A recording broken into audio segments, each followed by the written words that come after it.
দুধ আনতে গেছিলাম। কোথায় গেছিলেন? দুধ আনতে গেছিলাম ওই আব্দুল্লাহকে বাড়ি দুধ আনতে গেছি।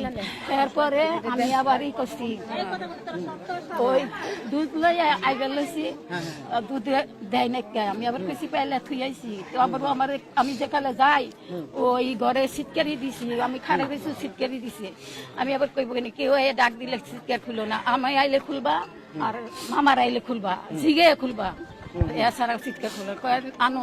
আমার গোসল করতে 1 ঘন্টা 1.5 ঘন্টা তো লাগে, তো তুমি 1.5 ঘন্টা 2 ঘন্টা পরে আমি কই কিনা আমি এতক্ষণ থাকুম না, আমি করুন এই কই আমি গেছি যাইয়া। তারপরে আমার বই আবার কাকা একটু আমার লগে যাই, ওই হৃদর মায় আর আমার ছোট বইনি হ্যাঁ বললে আবার চাইল লই আইসি। আইয়া ঘরে দেখি কি দুয়ার মেলা, কি রে দুয়ার মেলা ওরে দেখি চুলার পরে লাম্ব হইয়া পড়ে রয়েছে।